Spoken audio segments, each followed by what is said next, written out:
was just thinking, you know what we haven't done in a minute? A little what I read and what I wear in a week vlog. And Ollie and I are out on our little morning walk, and I thought, why not start one? Coincidentally, I also just started a new book this morning, so it feels like perfect timing. I've just started The Brides of High Hill, the 5th book in the Singing Hill cycle by Nevo. I'm literally only like a chapter or 2 in, so I really can't tell you all that much about it. I do love this series of kind of like low fantasy novellas though. One of my favorite series that I've ever read, so I'm very much looking forward to the 5th book. The 4th was my favorite in the series so far, so I definitely have high expectations. As you can see, Ollie is very keen to carry on with our walk, so I suppose I should probably snap to it and tell you about my outfit. It is still technically summer here in Australia, but it's just a little breezy, a little chilly here this morning, which is why I've got my keffiyeh over my shoulders. I'm also just wearing a long sleeve green top that I've had forever. Then these really fun pants I've got secondhand not too long ago, along with this orange Coach bag, also secondhand. And then my really, really chunky black shoes, which I love. I love these things so much. So I'm feeling pretty cute. I'm feeling optimistic about my new book, and I can't wait to spend the week with you. Right now though, Ollie and I need to be getting on with our walk, so let's go.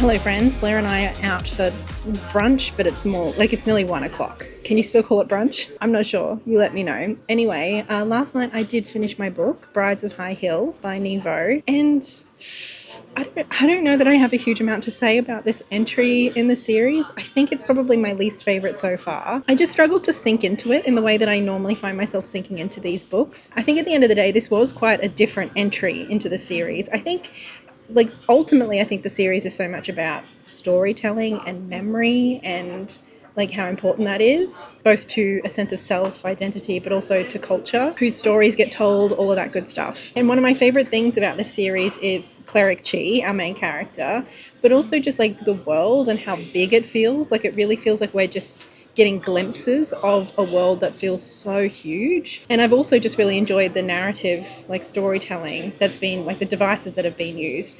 Several of the books have been kind of stories within stories, and the previous volume, number 4, Mammoths at the Gates, did deviate from that, and it ended up being my favorite of the entire series. This one felt similar to Mammoths at the Gates in the fact that we're deviating a little bit, and instead of Cleric Chi looking for other people's stories to hear and to tell, instead they are at the centre of the story that we are reading. It's not so much a story within a story kind of vibe. And yet here it just didn't have the same kind of poignancy. It didn't have the same like thematic resonance. It just, I suppose, and this feels maybe a little harsh, but I guess if I had to use a word, it felt a little superficial compared to the other volumes in this series. It just didn't feel as rich. It was atmospheric, but even that didn't feel as like meaningful as it has in previous books. It just didn't have the same weight to it, I guess. It just felt like we were hearing a story, and it had a bit of like a mystery, thriller, gothic, almost like plot twist at the end kind of thing. It just felt very linear, very simple, very straightforward. But yeah, I'm mildly disappointed, I suppose, is the overall vibe.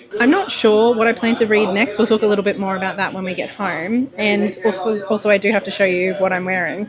Although, this is my second outfit for the day, because I did have a busy morning of like appointments and stuff, and I managed to get pooped on by a bird. So this was the outfit that I was wearing earlier. It was super cute. I felt adorable, very colourful, of course. But for the afternoon, I had to get changed because I had to clean my clothes. So after lunch, I will show you what I'm wearing now.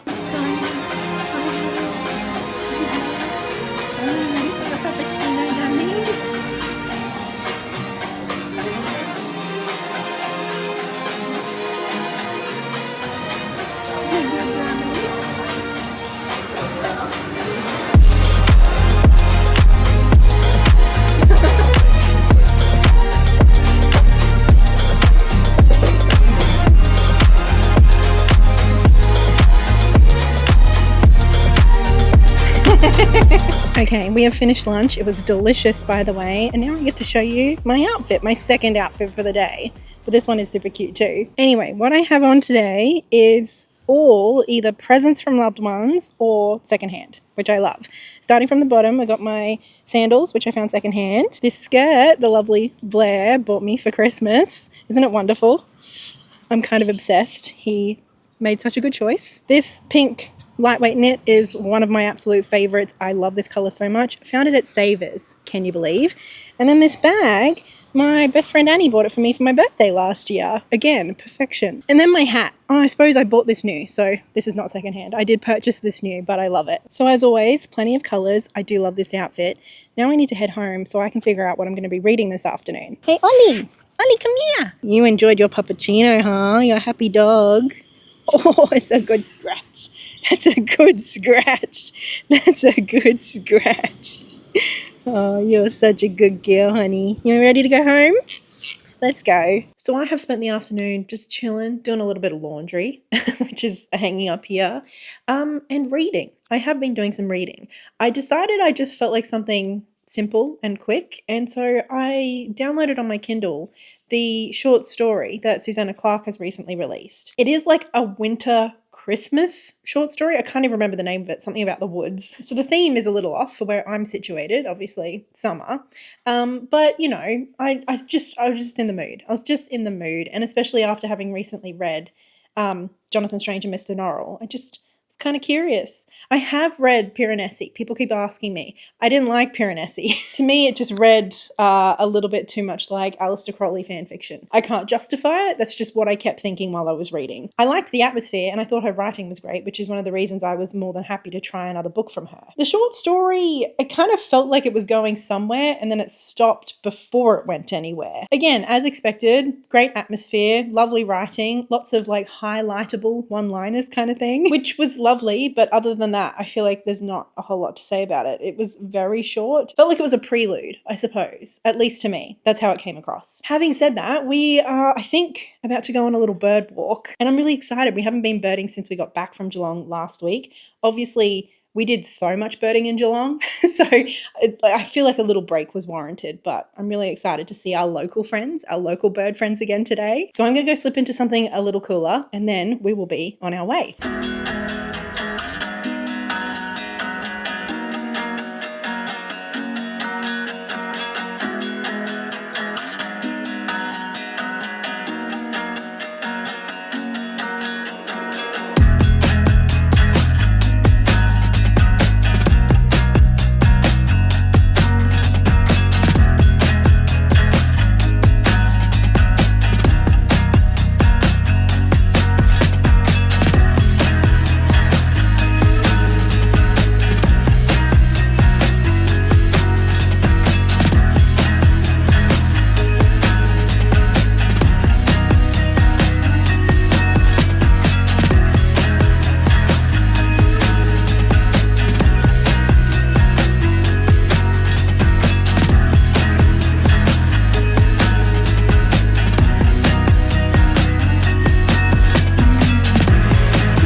I feel like I have committed so many of like the cardinal vlogging sins today. I'm here to basically tell you about my day rather than showing you, because I didn't do all that much filming. Just has to happen that way sometimes, doesn't it?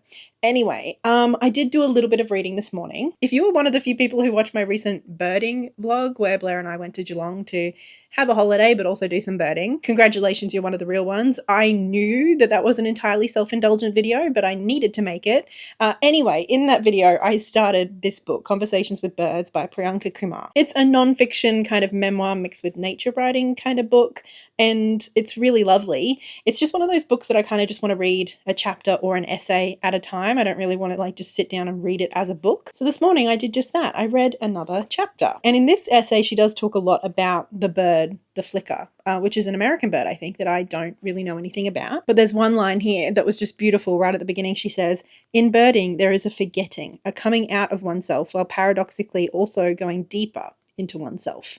Mindfulness, basically, right? But so beautifully put. And she says a little bit later, talking about like how much bird activity there is to watch and to witness, which before being a birder, she like just didn't even realize was there. She said, "I wasn't sure how I missed all of this activity before," which I, as someone who's been birding for about 5 months, very much identified with. I remember telling my friend Sammy that we probably had like 5 or 6 kinds of birds in our immediate vicinity. And she promised me, she's like, absolutely not. I promise you there are so many more if you just start paying attention. And after seeing like 60 something birds in just our suburb, she was right. Of course she was right. So just lots of really lovely moments of reflections and plenty of pretty sentences to highlight too.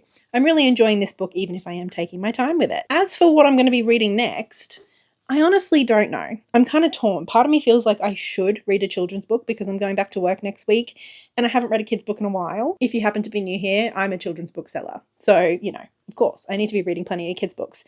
But if I'm entirely honest with myself, it's not really what I feel like reading right now. I think part of me could be down for something a little odd, a little strange, like Una Out of Order. I think another part of me would be interested in reading a 2025 release because I haven't done that yet, I don't think. And I think it's about a like magical pawn shop that deals in regrets. What a premise. I'm selling myself a little bit on this one, I'm not going to lie. So I think tentatively this is going to be my next read, but I do still need to show you my outfit. So let me back you up so you can take a proper look. Hello, Ali. Do you like my outfit? Okay, so this is my little getup that I was in today, playing board games with my friends in 37-degree heat. Obviously, on like a big outing kind of day, I'm going to take a backpack with me so that I can take a big water bottle and a book and all of the stuff you might need. Then I did, of course, make sure that I was sun protected with this lovely green hat, which I like because it kind of ties into obviously the green of the bag, but also there is some, I'm looking for the green. I swear there's green on the shirt. Why can't I see it? Oh, it's right underneath my chin. There's green here and green down here. There's like little bits of green, just hints of green that I think bring in the hat nicely. The main of the outfit though is my sandals that I wear all the time. Can you even see them? Secondhand. This incredible 100% linen entirely adjustable skirt. And then of course, you know me, I needed some more color and some pattern. So I just have on this t-shirt that I've had for a few years. Anyway, that was my outfit today. And I think if I'm being totally honest, I'm already ready to slip into some pajamas and have another nap. No, I'll try not to do that, but just to get cozy on the couch, which I think little Ollie is pretty keen for too. So that's what I'm going to go do. And hopefully also a little bit of reading that I'll be able to report back on tomorrow. So yes, we are out on yet another bird walk. Of course we are. It's actually been quite hot today, so we've waited until later in the afternoon so that we could bring Ollie because she loves joining us so much. We don't bring her on every bird walk, just the ones that are going to be a bit shorter, obviously where the temperature is appropriate. And also where we're not going to be like too close to birds, you know what I mean? I don't want her scaring any of them. We have, excitingly, got some more great looks at our local black-shouldered kite. I love that bird so much. We've seen it plenty of times here, just never as well as we saw it a few days ago, and it's in the same spot again today. Just chilling. It's been there for about 15 minutes, and it doesn't look like it's about to go anywhere anytime soon. So Blair is out trying to get some good footage, photos and videos for us. Anyway, reading.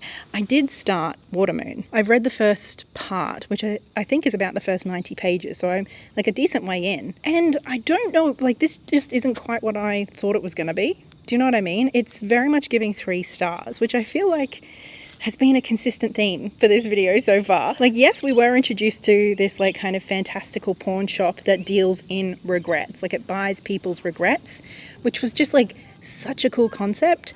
And we saw our main character's father interact with one client and purchase her regrets. So we've seen how that all happens once. I kind of thought that that was going to be a bigger part of the book, but we pretty soon moved on from that to kind of now being off on an adventure in this kind of like other world, like this portal fantasy realm that's just like a little bit off, a little bit strange, a little bit whimsical. Our main character Hannah is like the daughter of the person who runs and owns this regrets pawn shop, but she's going to inherit it from her father who retires like the evening that the book starts. You know what I mean? Like that's his last day. The very next morning he has disappeared.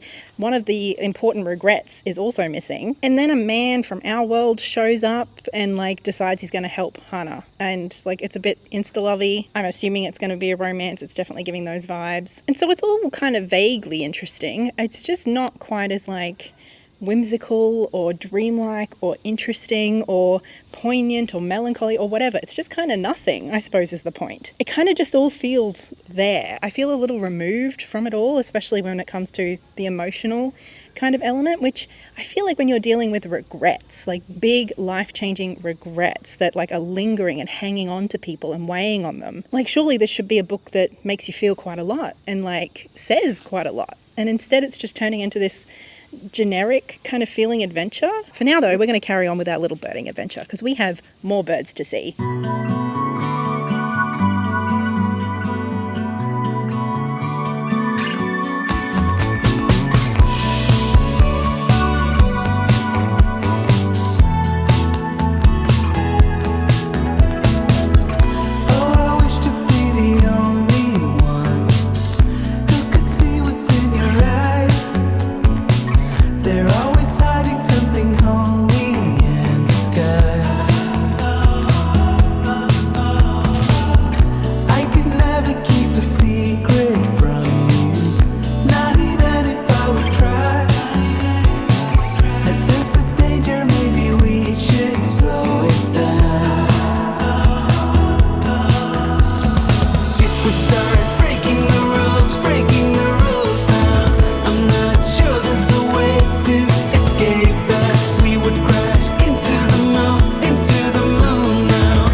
Neither of us felt like cooking tonight, so we were at our local Malaysian and Chinese restaurant. They just do the best like veggies and tofu here. It's really, really yummy. I have had a very lovely, relaxing day today.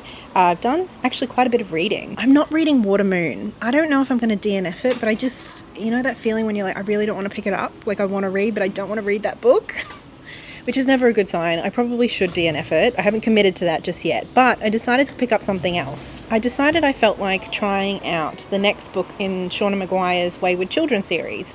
I think I've read 4 already, and they've definitely been very hit or miss for me. I don't think I've hated any of them, but I've only loved one of them, which was the second book. Anyway, I realized today that the next book I had to read, number 5, was about the same characters that were in the second book that I loved so much, so I thought maybe I could give that a go. And so I read Come Tumbling Down, I think it's called, which is the 5th book in the Wayward Children series.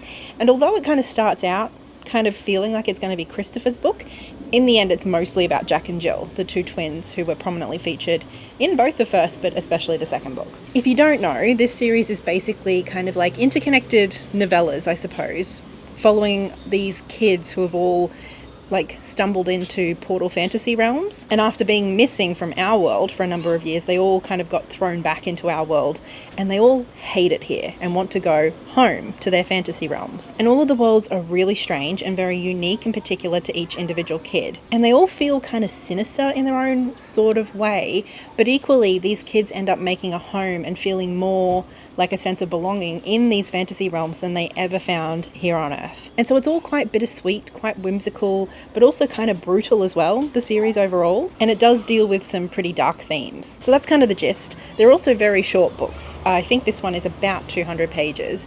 And so I read it in an afternoon. This one we are back at the moors, this strange world that Jack and Jill have found themselves in. It's a really dark place, kind of just like full of monsters, basically. And while I liked it well enough, I found it interesting enough, especially like the plot and the characters, I just didn't really find myself like falling in love with this book in the way that I did that second book. I really haven't been able to capture that magic again reading this series, even though I've now read 5 books. And also I'm starting to think that maybe this video is cursed. I feel like it's just a very like mid-tier 3-star kind of reading vlog, which is almost the worst, I feel like. I mean, I sometimes feel like I would almost rather hate read a book than just coast through a mediocre one. Anyway, with all that said, we are going to enjoy our delicious dinner, and then once we're done, I will show you my outfit. Which is fine.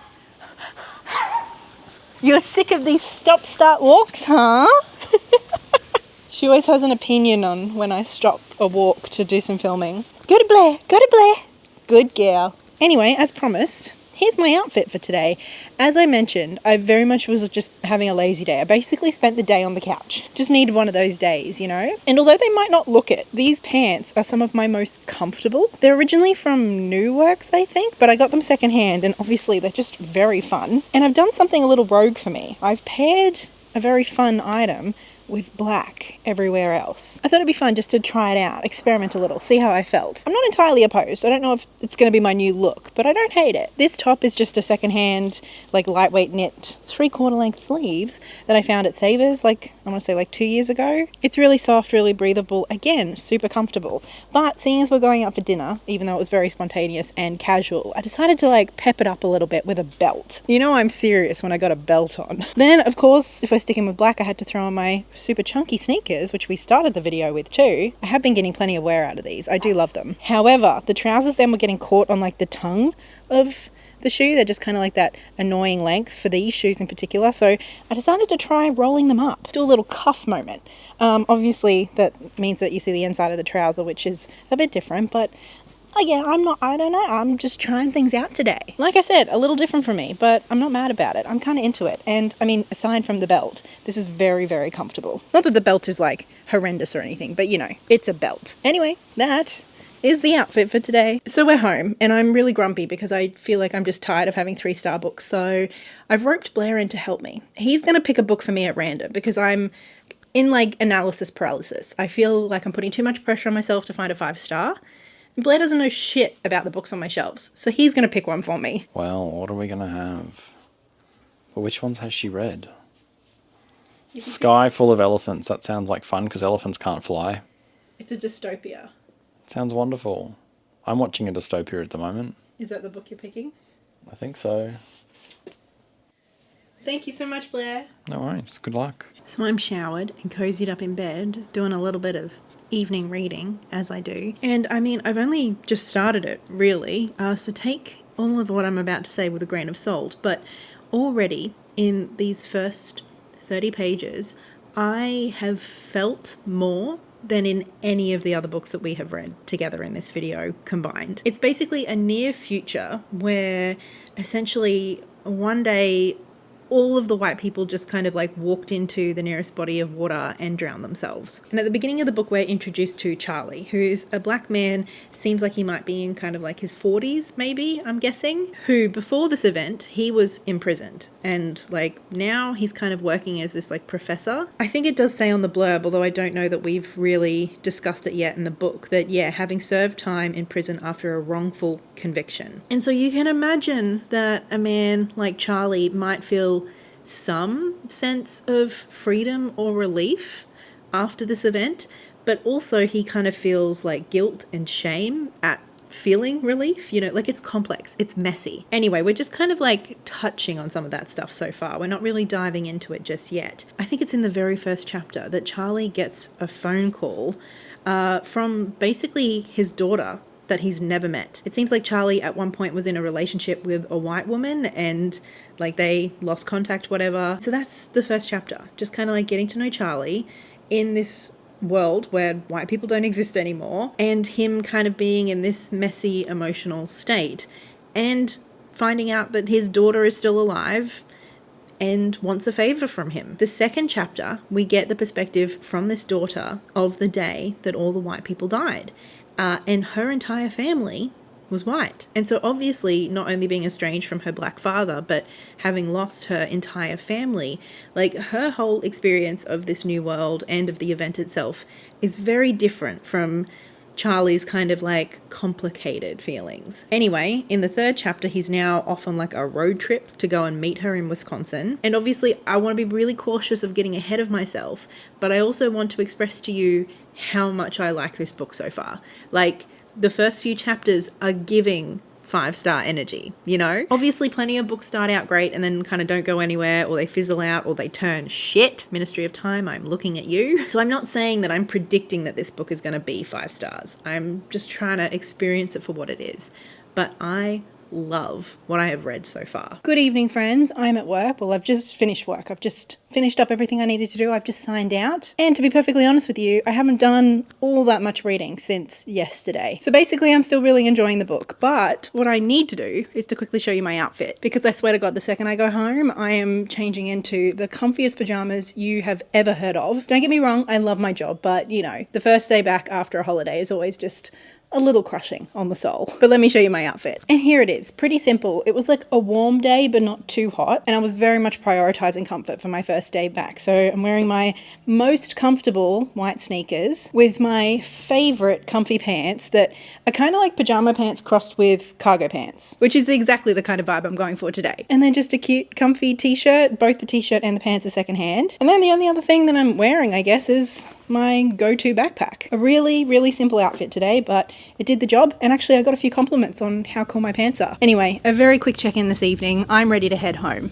Let's go. So after I last saw you, I had a few busy days. It's now Saturday, although that does mean that I have finally finished Sky Full of Elephants and I can actually talk to you about it. Although, to be perfectly honest with you, I don't know that I really want to talk to you about it because I really, really thought that I was going to love this book. And alas, I'm left kind of like just really not sure like how to rate this book, what to think of this book. I guess it's one of those books where the highs were really, really high, but the lows on the floor. So did I just get unlucky and pick a bunch of mid books, or is it a me problem? Is there something wrong with me right now? I'm honestly not sure. I couldn't tell you. It could be a little bit of both. Anyway, Sky Full of Elephants. I really do think that the absolute best things about this book, and like I said, the highs are very high, is the concept itself, the premise. Incredible. Like the idea of exploring Black identity, Black healing, Black autonomy, agency, Black community, all of this stuff through the lens of like what would happen if just like white people disappeared overnight. Incredible. And the book really like commits to that theme and that bit, you know, which I really appreciate. The other thing that I loved about this book was the writing. It was maybe sometimes a little overwritten for, I'm sure, some people's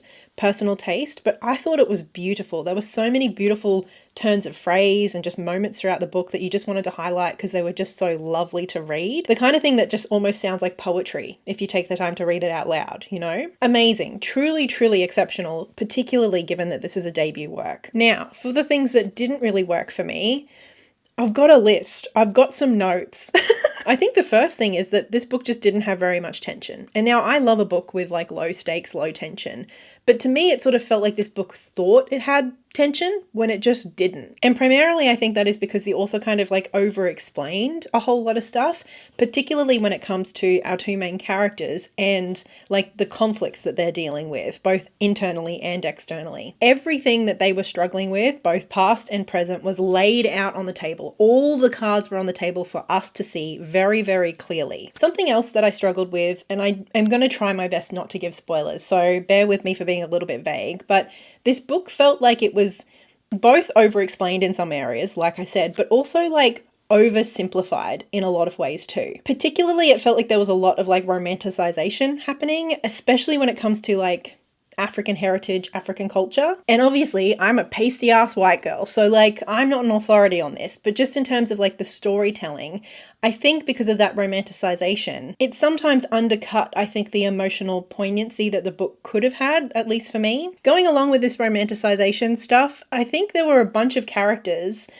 towards, you know, the second half of the book that honestly, I'm sure there's a word for this kind of trope, but they almost felt like manic pixie dream girls. Like we met so many characters, particularly Black women, whose entire function in the book was essentially to help other characters heal and to find themselves. And aside from being these perfect paragons of like Black femininity that were there to like serve other people, they didn't really have personalities of their own. More than being characters or people in and of themselves, they felt, at least to me, like plot devices for other characters' character development. I think the only other thing that I can talk about that is not too spoilery, is the fact that there are at least two that I can think of kind of big pivotal character development moments that happen because people have taken drugs. And look, I'm not anti-drug. I'm not even saying that, you know, drugs can't be absolutely change-making moments for people, you know, particularly in certain situations and environments. So like, I'm not negating that. However, if you're going to have like